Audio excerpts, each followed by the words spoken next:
Okay, hi, I'm Brunstein. I'm an executive editor at Oxford University Press in the digital reference department. I've worked on linguistics, computer science, brain and behavioral sciences in the past. And I'm here with a wonderful panel of editors.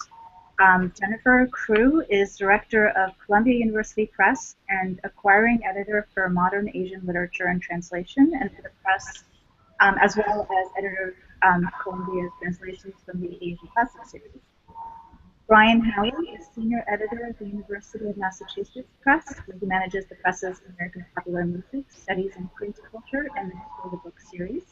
He acquires in Gender and Sexuality Studies, Environmental Studies, and Studies in Race and Ethnicity.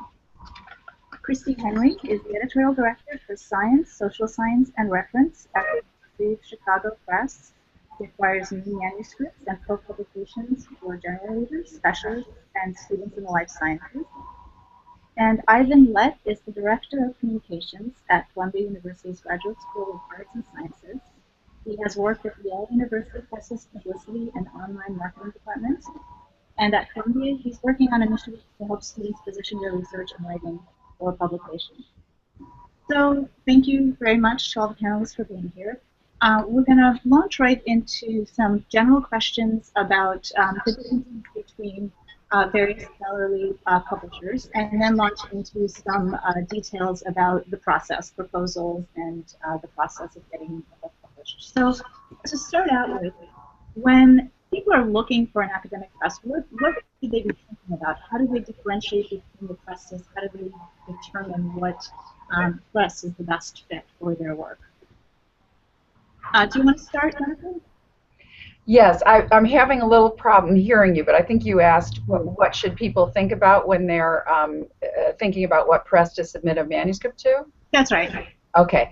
What I always say to people is the most important thing is fit.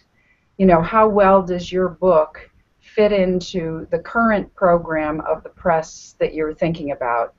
In other words, are they publishing books sort of that are having the same kind of conversation you want your book to join, and not to go to a press because it published a book 20 years ago in your field that was very influential, but look at their current list, because editors have many submissions and many books they're chasing after, and one of the first reasons we would turn a book down is because it doesn't really fit the list. Okay, and any other thoughts from others? Christie, do you have any thoughts about what people should be thinking about, or when they look for a publisher, or maybe how university presses differ from each other? Sure. I mean, I think I absolutely agree with Jennifer. I think there are other important tools, looking at one's own bookshelf, at one's bibliography, talking with colleagues that have had experiences at the various presses. Conferences are an opportune time. Not enough people make time to go to the exhibit hall, which is where you really get to see presses parading their current titles. So to Jennifer's point about don't just go to a press because they published a landmark book a couple of decades ago, you want to see that they've continued in that area. And I think also audiences. So we are shaped by discipline-based acquisition. Presses also reach different readership. I think it helps when an author has a really clear vision of what that audience is when they embark on the book. And so look to the presses that are successfully reaching that readership as well within your discipline. That sounds good. And Brian, do you have any thoughts to add? I think Christie and Jennifer have covered it well. So I don't know that there's much more to add. I think to Christie's point about the conferences, I think that is a good place to see if a press is at a conference in your field, they're committed to that field. It's also a very easy way to look at what they're publishing in that field. The most current books are publishing in that field. It's also a very easy way to have a conversation. The editor is sitting there, their books are around them. You can pick up a book and say, my book's similar to this one. I mean, it can't get much easier in terms of starting a conversation. But really what I think Jennifer and Christie covered it very well. Great. And since you mentioned conferences and connecting with editors, why don't we start talking a little bit about what is the best way to connect with an editor? In fact, we actually have a question in from Allison Moyer, who is a librarian in Salt Lake City, and she's asking, how do acquisitions editors prefer to be contacted? I can speak up on this. Because I remember Bill Germano has in one of his books, he mentions calling editors, and I always say that really needs an update because most of us, like most of us in the world, aren't are trying to get off the phone more than we're trying to get on it. But I mean, I know for me, a lot of presses have tons of information online on their websites, and including oftentimes email addresses for editors or possibly at some bigger presses, contacts through the editor's assistant. And I don't think too many people, I know I'm not offended when people email me information and contact me by email cold. I would say just not to send a full manuscript right out of the gate. But in terms of contacting people by email, I think that's kind of the safest way, and mentioning, just like a job application, any contact, any connection you have with the press, or at the very least the books the press publishes, so that I as an editor know it's not just a blast email, but that you're actually contacting me for a reason and contacting the press for a reason. And I was just going to add to that. I think it's important to do it thoughtfully, to really think about how you're pitching your ideas in the space that an email allows, or if you're approaching an editor at a conference, which I agree with Brian is a great opportunity. Give a little bit of pre-thought to how you're going to approach that editor. We're all sort of flooded in information, so the more refined it can be, the more successful that engagement is likely to be. Yeah, and I would say it's a good idea. It's a perfect idea to just send a proposal. You can attach a proposal at that time. In your short email, you can try and get a pithy statement, 1 or 2 sentences about why your book's so important and why you think we're the press for you, and then attach a proposal. Now, Ivan, you work with people to basically determine how to best position their research for university presses. Is that right? Yes, and to be fair, I'm actually just getting started here at Columbia to that effect and working on those initiatives. Great. And then, of course, my previous work was mostly in online marketing and publicity at Yale University Press. Okay, that's great. So we're going to get to some marketing questions later on in our discussion to talk about how people can best position their work once it's out there. So digging in a little bit deeper into some of the questions that we've already been talking about in terms of pitching. So when somebody said, several people have said, email, give a short pitch, don't submit a full manuscript. So when they're submitting a proposal, what exactly do you look for? How should they structure their proposals? I know that there is kind of a standard list of things that we want to see. We want to see a table of contents. We want to see the target audience. We want to see an overview. But what are some of the mistakes that you've seen from first-time authors in proposals? What is some advice that you would like to tell our audience members as far as proposals go? Christie, do you want to start? Sure, I can start. I think you've touched on some of them out of the audience is really important. I think tailoring that pitch to the individual presses. Why Chicago instead of Princeton? Why Chicago instead of Columbia? We want some sense that you've done a little bit of research to help us articulate a case for a list fit. And because it's our job then to do so throughout the book's process. It's really important to have a sense of the length, the complexities. We need to know about illustration programs. We are all nonprofit publishers, but we also are not able to operate at losses, so we do look at the economies of the publishing decisions from the very start. So it's important to have that defined. It might iterate with the publisher over time, but it's nice to have an author's vision. And I think really important and perhaps underappreciated in some proposals is setting up the book in context or dialogue with existing literature. So really point to the comparable titles, not even those that might be direct competition, although that's helpful too, but how is your work going to fit within an existing sort of vibrant literature? Great. And Brian, what do you think?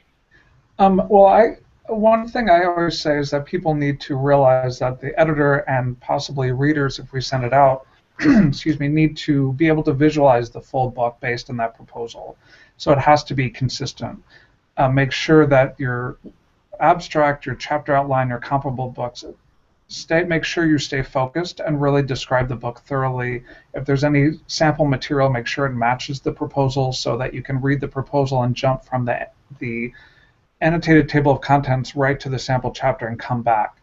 I've had people send in an article that they're going to, turn into that chapter, but really we want the chapter, for me anyway, I really want the chapter from the manuscript that fits with that proposal. I don't want to have to figure out how it fits into the proposal. I'm hoping it's pretty seamless. So I would say just make sure you're as consistent as possible. Another thing is don't try to hide any information that might be that could potentially present a problem, such as the number of illustrations. If you have a lot of illustrations, I've heard authors who get self-conscious about that because they get negative feedback about it. But if it's in there, it's a reality. So go ahead and put that information up front. Go ahead and put that information about the length, the illustration count, the estimated delivery date. And sometimes authors get self-conscious about it. They try to leave it out of their proposal, but it has to come out eventually. It's best to just put it out right up front. The other thing I always tell people is that almost every press, I'm sure every press, has some information on their websites, and some presses have very specific information about how they want their proposals formatted. Some presses even have cover memos they want with the proposals. So just be sure to look at the press you're targeting and see if there's anything. For us at UMass, we have very general proposal guidelines that just say the general things we want included. They're pretty standard things, as I just mentioned, and similar to what Christie was saying. But other presses have quite specific format requirements, so it's always best to check the press you're going to, check their website to see what they ask for in proposals. Okay, so just to sum up what has been said so far, and then Jennifer, I'll ask you as well. So we're saying a table of contents is very important. Some sample material that relates to the table of contents rather than similar work. A focused list of competing works, as well as very detailed information about the practical realities of a manuscript, so images and length, etc. Jennifer, do you have anything to add to that?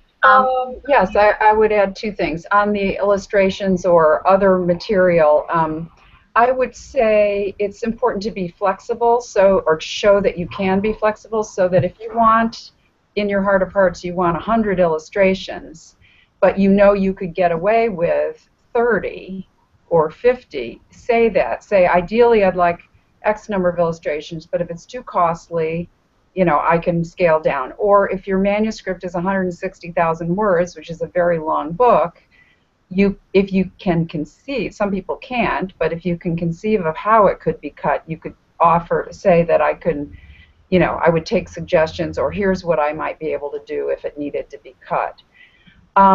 The other thing I wanted to say in a proposal, what I find is very important is how does the author envision the audience for the book? I mean, a lot of people try to stretch that audience because they know we're concerned about narrow audiences, but be truthful. If your book really will be of interest to people in 4 different disciplines, say a little bit about why.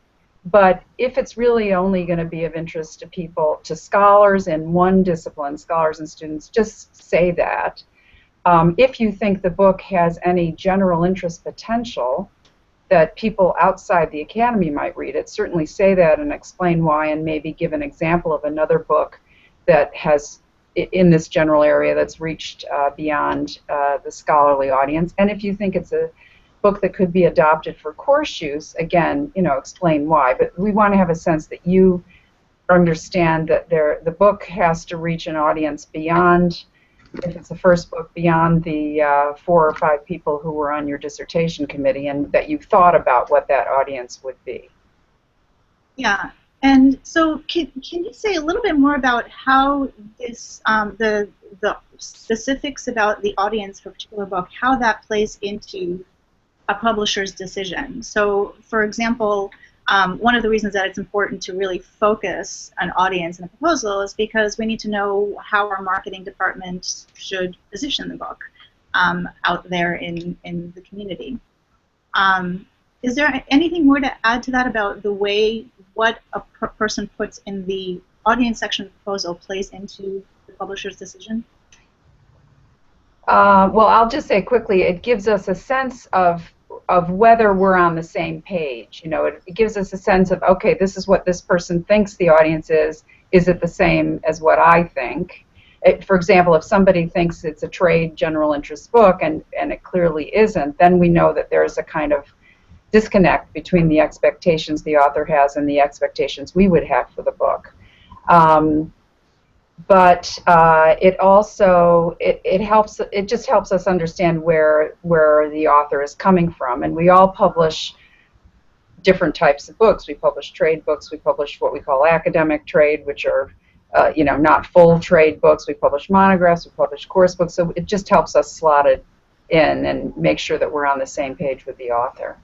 I will also just continue Jennifer's train of thought in that it informs decisions we make from the moment that proposal lands in our box, in terms of we will ask reviewers different questions depending on the audiences. We will have different expectations of the writing samples if a book is attempting or aspiring to reach a trade readership. So from the very start, there is a distinction made that is codependent on that audience, I would say. I have one other minor point I would mention in proposals and in the submission.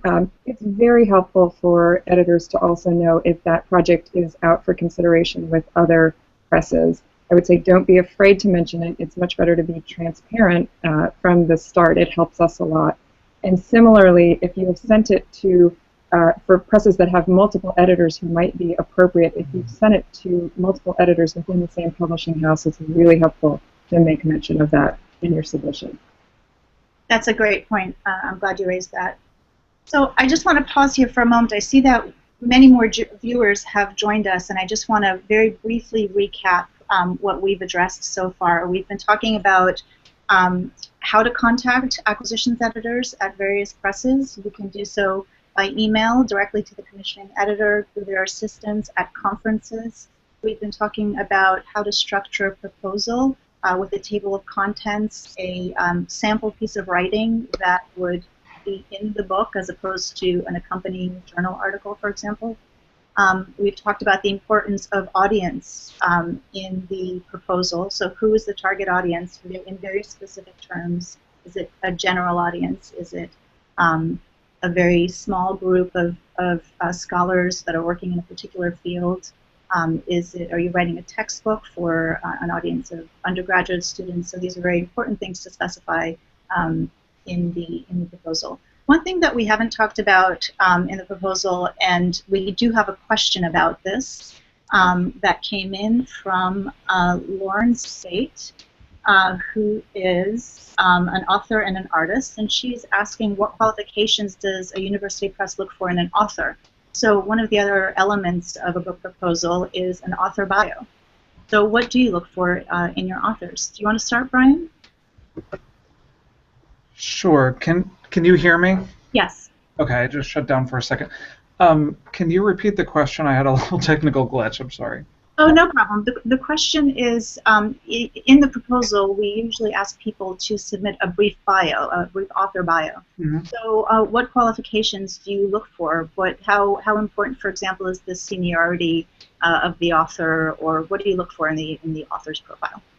Well, for a scholarly book, I mean, I think a brief narrative bio is helpful just to humanize the person, but it doesn't, I personally am not looking for a ton. Really, it's just the kind of your position, your professional position, possibly a degree. You probably included a CV that'll be longer and more thorough. So really, keeping it kind of, and maybe some references to places they've published, again, in the narrative form rather than on a CV where it's, you know, there's so much information often included. I think for more trade proposals, more commercial proposals, the bio ends up becoming a little more important. And if you're looking to do a book that's got a wider reach, then you're just trying to show that you've connected to those markets or those audiences in other places. So mentioning that you've been published in places where, you know, people, the kinds of readers you're trying to reach are already reading. So referencing that you've been published in McSweeney's if you're reaching a certain kind of audience, or published in, you know, newspapers if you're trying to reach that kind of larger market. Great. Christie, do you have anything to add to that? What do you look for in an author bio? I think it's a chance for an author to demonstrate expertise. And again, I would align that with the audience. We're looking, the expertise sometimes might be in a degree, it might be in a particular type of media platform. What we're looking for is somebody to demonstrate that they have command of the subject in which they're writing. So that can come in many different forms, but definitely don't miss the opportunity to convey that. Yeah.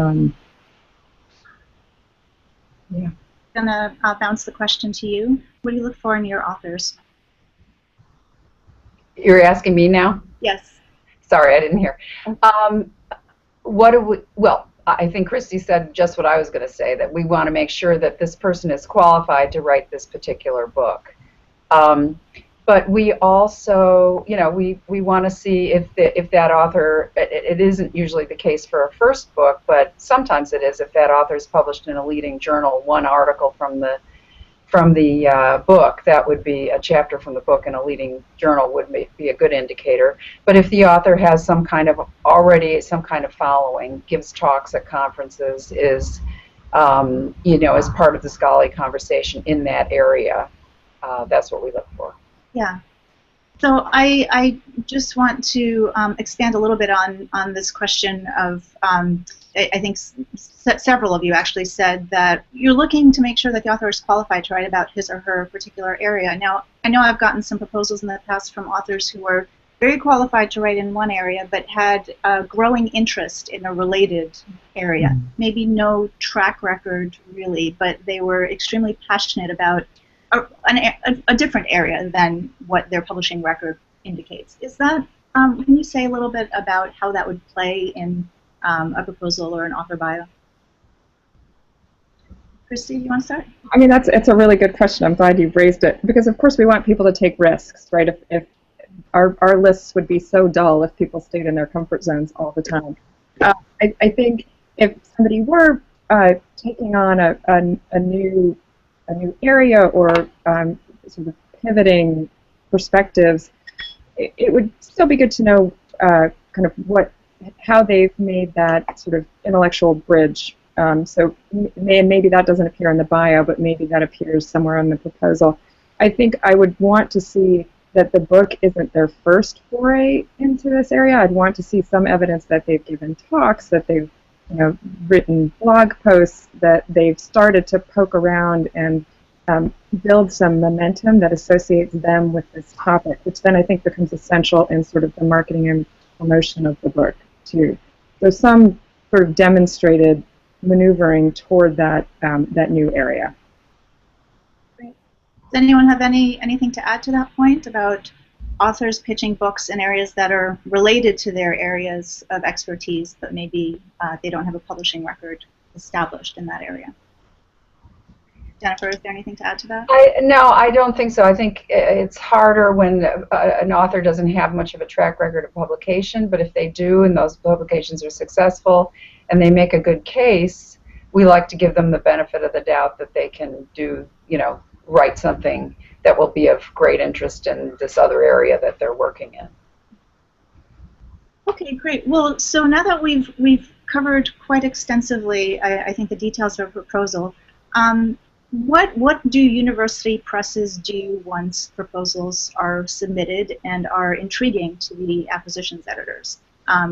I think we should take our viewers through just kind of the next few steps between submission of a proposal and contract. Brian, do you want to start? Sure. For me, the first thing is fairly obvious, that I review the proposal and the materials and ask the author any questions that come up. Any inconsistencies I see, any questions that arise. If it's for a series, I will obviously share it with the series editors to get their feedback, which might come back through me to the author. Sometimes if And I'll also request any additional material that's mentioned in the proposal, or if it's not mentioned, ask if there's additional material. I will, for me, especially if it's particularly scholarly, I might send it out for a review in that stage, and this is different for different presses. For me, I don't do it every time, but if it's a particularly scholarly book, and especially if it's in an area that we're growing, I might send it out for a review to get some feedback, which I will share with the author, and then use to determine if we're going to offer an advance contract. And an advance contract is different from another contract because it will there will be language that suggests that when the full manuscript comes in, it will still need to go out for a full peer review. So publication is still contingent on it getting through that peer review process, but it will show an early commitment from us to the project. Great.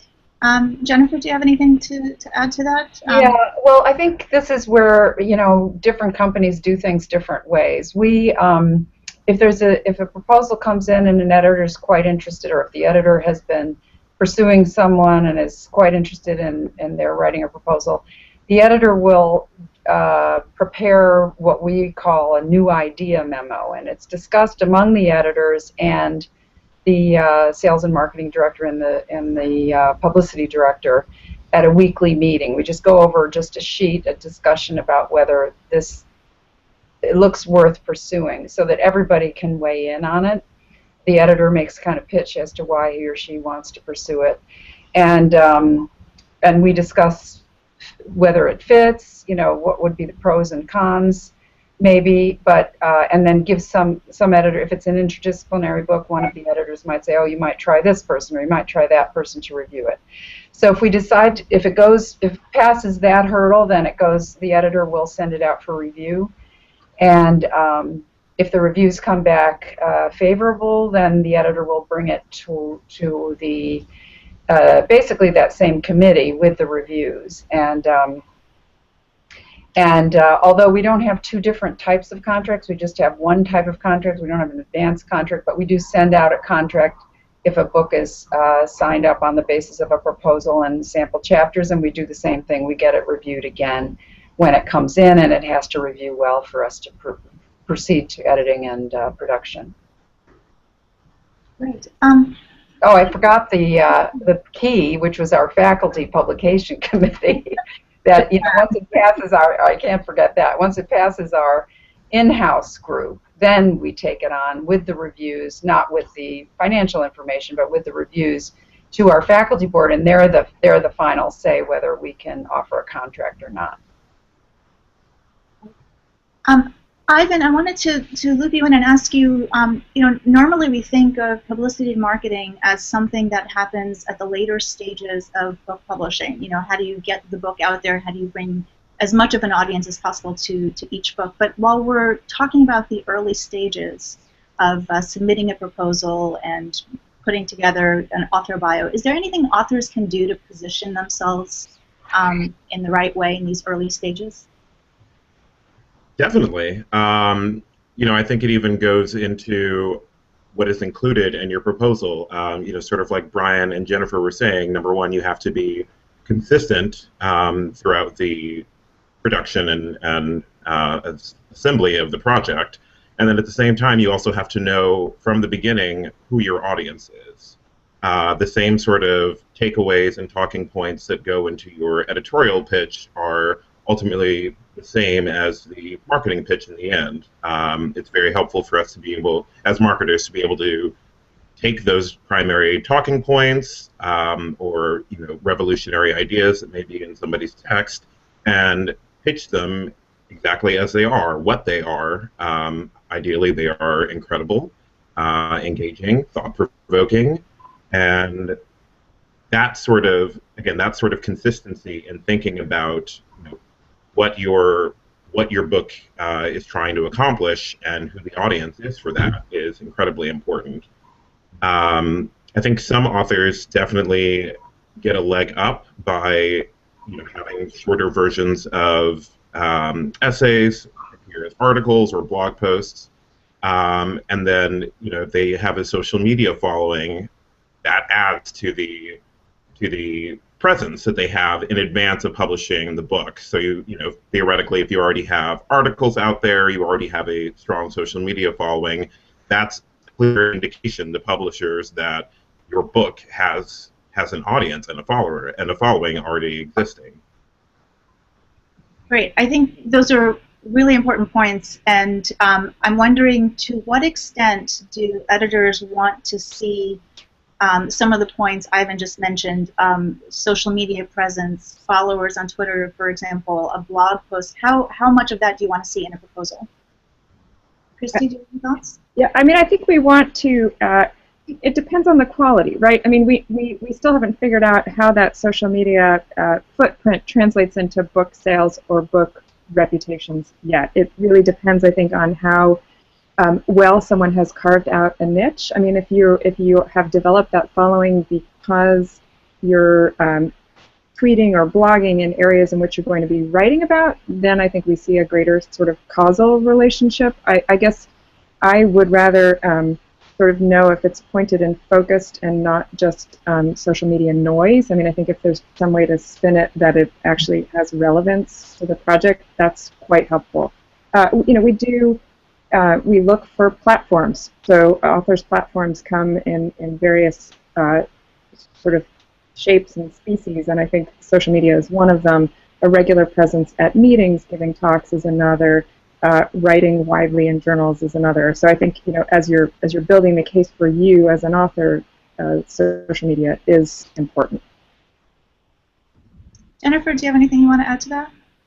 No, I think from my feeling is that that a blog devoted to that topic that the person's writing on, and if the blog has a big following, that's a big plus.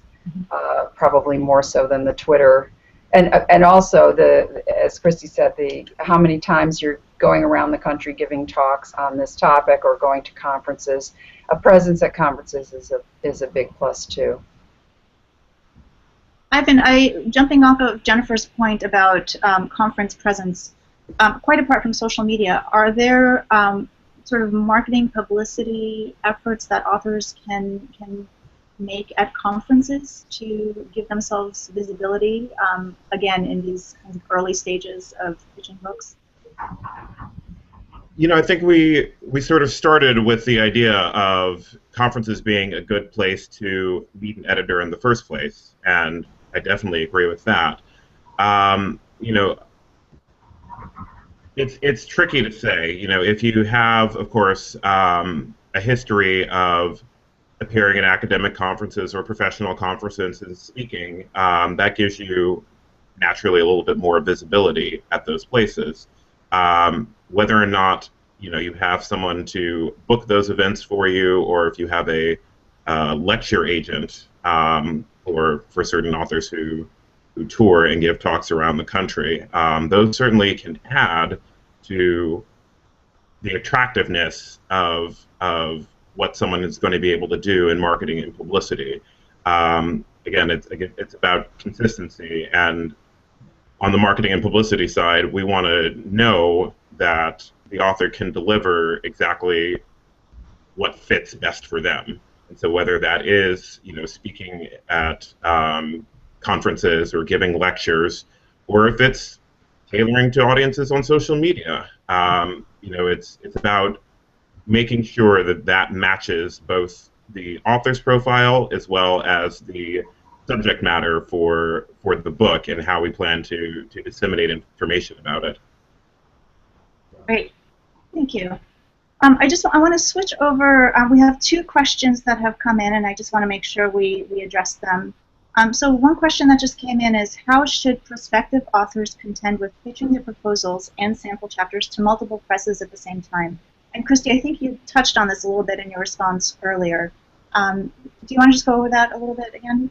Sure. I mean, I think we all know that that's a reality, and we're in a sort of healthy competitive environment. I think transparency is key, and having reasonable expectations. I mean, presses have different timings of decisions depending on the number of meetings they have before offering a contract. So I think it's best to be transparent about it, and to also then talk with your editor about what reasonable expectations can be in terms of decision making. One thing we're always really mindful of is the moment we send something out for review, we're not just drawing on our own time and resources, but those of reviewers. And so we want to make sure that in your decision making, within reason, that an author will wait until our process plays out of courtesy to our reviewers as much as to the press. But I also think if you're writing to a number of presses, make sure that, again, you take the time to make a case for why it fits each of those presses' list. I mean, I think there should be a reason why you're submitting to multiple presses and you can't decide on one, and that might lead to increased odds, but I think they're also still, if you have to come back to this, it could be a good fit, it would travel in good company on your list, and here's why. So it's more work up front for you to do that.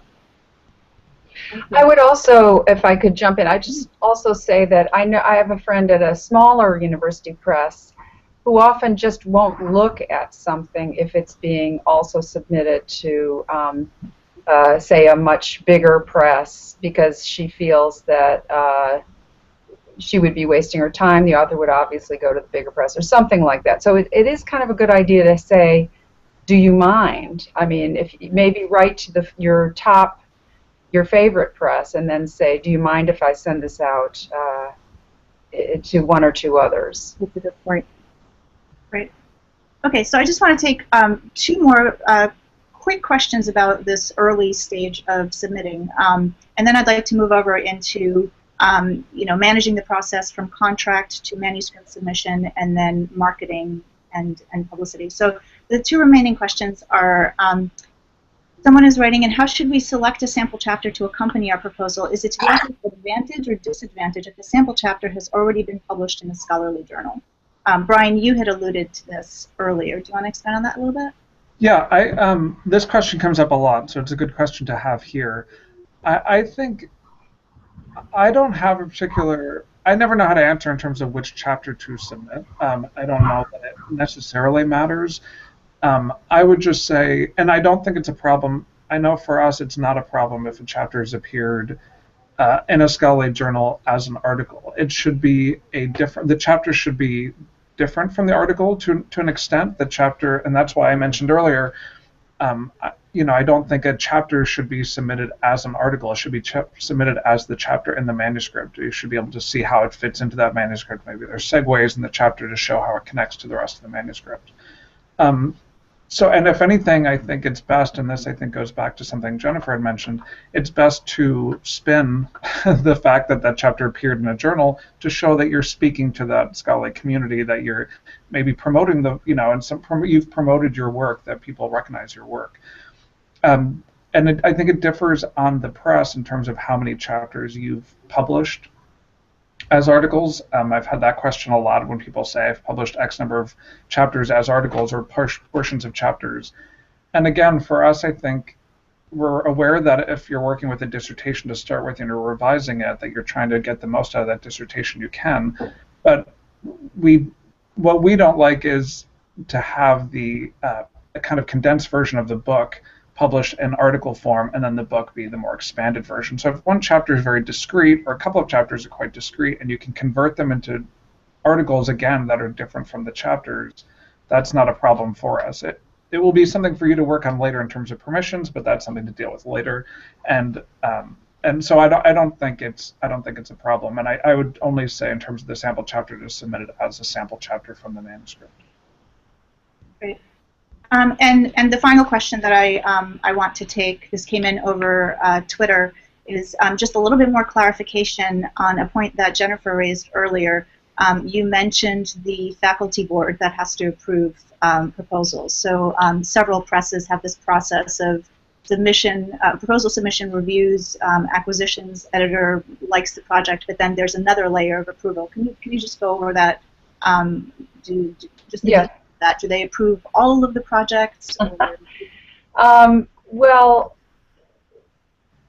let's say that we don't take a project to them if we think that they're going to turn it down. I mean, we like to have built a good case for that book through the review process and through our, our sort of pitch to them for the book. So they don't turn that many down, but we do a lot of pre-screening. And I would say it's less that they would turn something down, but more that they would say, well, you should have gotten a reviewer in this field just to check. You know, if somebody's sort of crossing into another discipline, they might want to have a check by somebody in that discipline to make sure that that it would pass muster in that discipline. Or they might point something out about the review process that the editor hadn't even been aware of, that one of the reviewers was biased in one way or another, that kind of thing. They basically give us advice about the project. I'd say that's their, you know, the main help that they give us, but they also occasionally will just think something isn't right for whatever reason. But as I say, we're usually screening everything that we take to them. Right. Okay, so I'd like to spend the remainder of the time on the manuscript development and marketing. So, what level of interaction do you have with the authors once? So let's say the proposal has been accepted, a contract is offered, and now the author has to go off and write that manuscript and submit the final thing. So can you say a little bit about what your communication is with authors during this process? And once the manuscript comes in, what do you do with it first? Brian, do you want to start?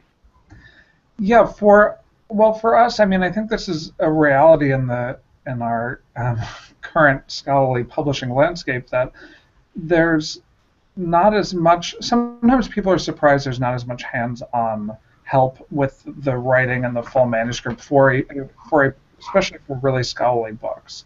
And for us, I mean, when we have a proposal come in, when we accept it, we give an advance contract, I am in touch with the author. I'm seeing them at conferences. I'm, you know, getting updates from them once in a while or checking in with them.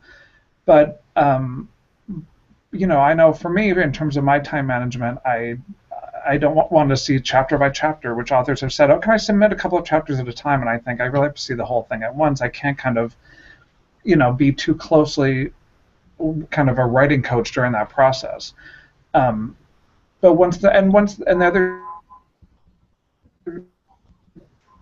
other issue is people have varying understandings of delivery dates. You put a date in the contract. For me, I know when I put a date in that contract for the final manuscript, that's the date we're agreeing upon. And if it gets blown out of the water and doesn't happen, you know, we can talk about that and figure out what happened. It's not necessarily the press is expecting it exactly on that date, but it is a date. That date isn't meaningless. It is a date we agreed upon. So I know I'm expecting the manuscript at that time, and authors should take that date seriously when they set that deadline. And again, be realistic. Things happen, but you want to be as realistic as possible in setting that delivery date. I don't know how much more about the process you want to know. I'll let other people jump in. Yeah. Well, why don't we move on to Christie and then we'll go from there. Well, first, I can't believe that Brian just revealed that delivery dates are not firm. I know. I feel like we should provide a corrective there. I mean, for me, I feel like it's very author dependent, and also it's book type dependent. So, as Brian said, for deeply specialized books, the best service I can provide as an editor is to line up really good reviewers who can grapple with the levels of complexity of the text. For general interest books, particularly those that are being attempted for the first time, I do tend to spend more time working with an author and helping them find their voice, because, I work a lot in the sciences, and sometimes that voice is not pre-existent when it comes to trade writing. So that's usually a conversation I have at the very start with authors, before we even go to contract, just so that we know what to expect of one another, and that I'm honest. If it may take me a while. If you want feedback on individual chapters, it might slow the pace of the book. That means there have to be sort of not extra levels of career deadlines and other things that might be impacted by that. But I think it's my advice to any author is to make sure you have that conversation with your editor so that neither of you are disappointed. We are here to be coaches. Sometimes we do roll up our sleeves and dig in pretty doggedly into manuscripts, and others don't need it. And similarly, some authors don't need nagging, and others ask for it. So I think we have to be adaptive sort of to each and every situation. Christie, you mentioned reviewers earlier. We just got a question in asking, how does one become a reviewer? So Jennifer, do you want to maybe address that? How do you choose your reviewers once the manuscript is well, we looked at people who've written in that field or around that topic, who would be thought of as to be expert enough to comment on the manuscript, and to really I mean, my goal is similar to what Christie said, is we want somebody who can really give the author good advice from within that field. So we're not just looking for a thumbs up, thumbs down. We ask a lot of detailed questions about the manuscript's strengths and weaknesses, and what could be improved. How does it compare with the competing, what we would think of as competing books on the market, and ask about audience and all that kind of stuff too. So we try to get people who have written in that area, and sometimes we just, depending on how long an editor has been in the field, the editor usually knows a lot of people and names come to mind. If they don't, the editor might email a couple of faculty advisors to ask, what do you think, who'd be good. We often ask the author to list some people, so that we may not always go to the author's suggestions, but it gives us a sense of how that author views that book, and whose work is important to that author. I always ask, is there anyone who should not be asked to review it for whatever reason? Because sometimes you can go to someone who seems perfect, and there's some kind of conflict that you're not aware of. Yeah. Great. So we've got the proposal, we've got the manuscript. The manuscript comes in, it gets reviewed, it's accepted for publication, goes through copy editing, and at some point we're ready to put this book out there in the world. And this is where, especially now, marketing plays a really huge role. Ivan, can you talk a little bit about at what step in the process does marketing get involved? What kinds of efforts do marketing departments put into getting the word out there for each individual book? Sure. And I'll say this just to follow up on that note about delivery dates. Your marketer needs your book delivered by a certain date. Sorry. Or at least expects it to be ready so that it can be positioned appropriately, for its own release. Sort of when you're thinking about putting together all of the material in the first place, we on the output side of things like to know that something is as close to finished as it can be, because if you do have later changes to the manuscript that come in, or new research to be added, that can sort of tilt the positioning of the book. And I'm sorry, the second part of the question is what are the different outlets that, how does a marketing department go about finding the best and the widest audience for each book? Right. We sort of get involved usually, I think typically at most presses it's between 6 and 12 months before publication of the book, depending on how your production cycle works. But at that point, the acquiring editors will present the book to marketing and publicity staff, and again, that is our moment to sort of go over the author's profile, be introduced to the concept of the book, what's at stake, and what it has to offer to all of these various constituencies that it may be relevant to.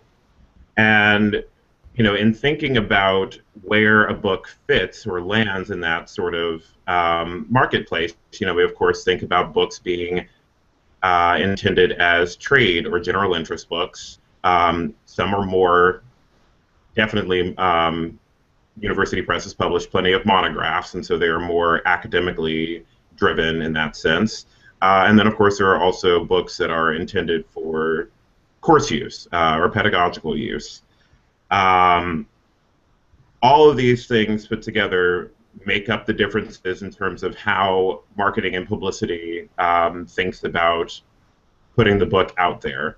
The idea is, of course, that if the book is indeed general interest or trade and can hold up to that standard of appealing to a broad, widely educated public audience, then by all means, those are the audiences that we try to target.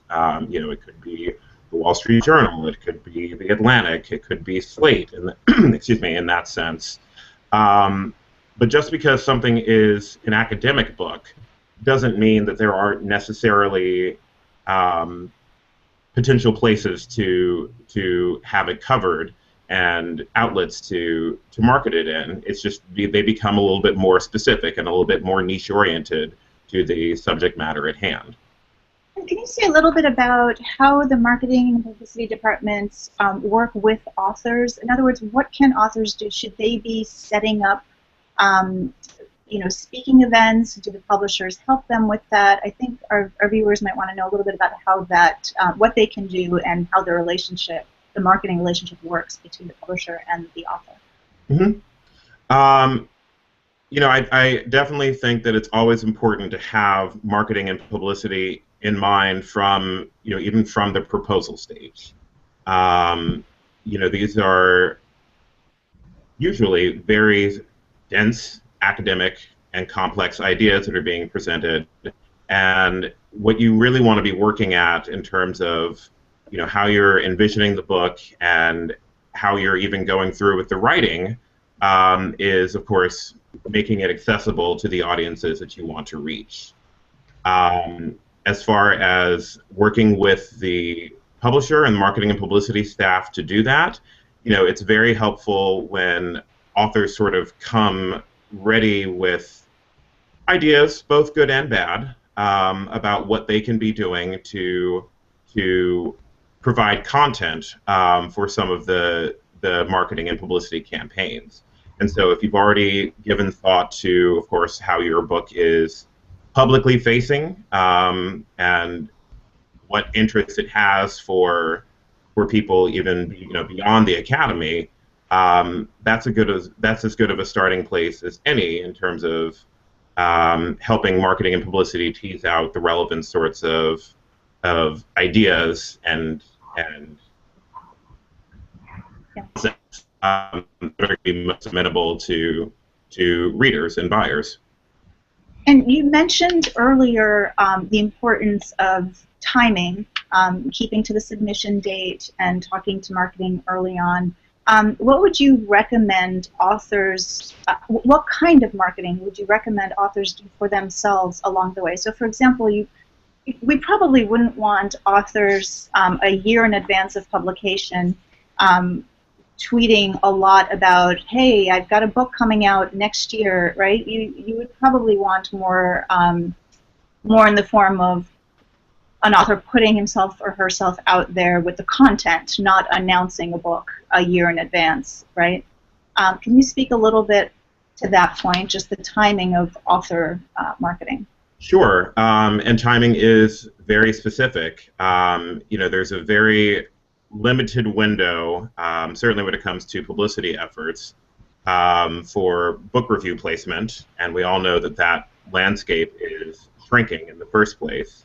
And so at the point where an author should be announcing or mentioning their forthcoming book, you know, we want to have as much in place to point people to as possible, whether that's links for pre-orders, or, you know, perhaps it's the sample chapter or article that was readapted as an op-ed. You know, all of this should converge upon that time period in which your book is either just about to be out on the market, or of course actually available for sale. And, you know, meanwhile, the internal marketing and publicity teams are working with sales teams to, you know, prep them, make sure they have all of the information and all of the plans that are upcoming for a book's release. And that makes a really compelling point for booksellers, notably, to have sort of this knowledge of, okay, we have the book, we have confirmed upcoming marketing and publicity.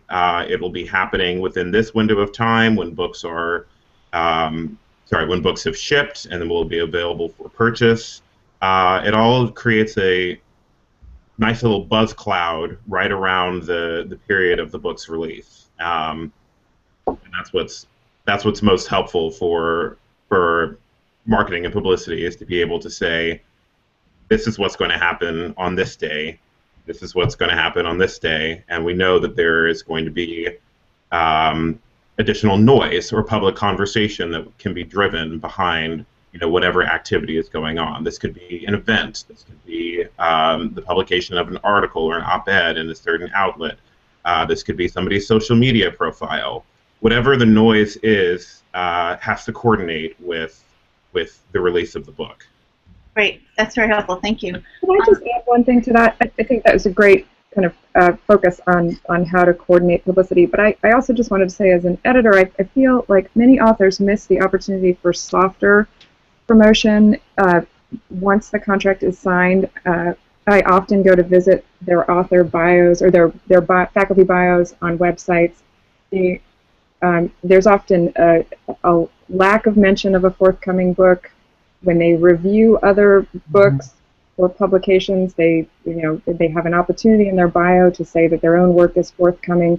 We rely so much on the authors as a sort of nexus of information about their books, and I think from the moment a book is in press, there is a great opportunity to make minor tweaks in the way an author presents themselves to the sort of public that can speak to the book, and just so people start expecting it and anticipating it. Sorry, that's my own little.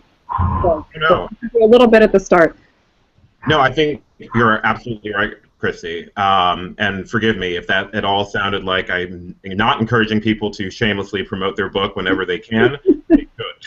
No, this was in addition to what you were recommending. I think it's all part of the big sort of marketing plan. I wanted to just add one thing to that too, and that is often authors don't think they might have been invited by a certain department to give a talk on the subject of their book, and they accept that talk like a month before the book comes out. To try to think, okay, I should do this after the book is out, because then we can get some sales of the book and get more of the word out. And likewise, they should be in touch with their publicist about their speaking engagements that are lining up. Don't tell us 5 days beforehand, but tell us a month or two beforehand, so that we can connect with a local bookstore and maybe have your book for sale at the talk. Great, thank you. We've got one final question that came in from one of our viewers, and I think we have just enough time to address it. In the case of a PhD dissertation, is it generally acceptable to submit the book proposal before the PhD defense and send the full manuscript after the defense? Who wants to take that one? Brian? I always say you have to impress or please your advisors and the people signing off on that dissertation. First and foremost, we want you to have that PhD in hand when we publish you. So I'm happy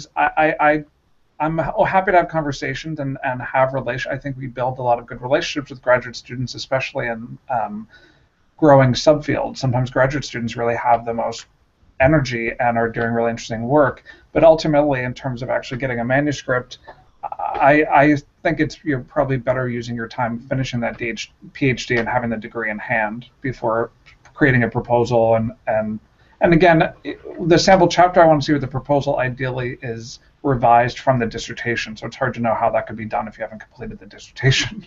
So I would say to finish that dissertation first.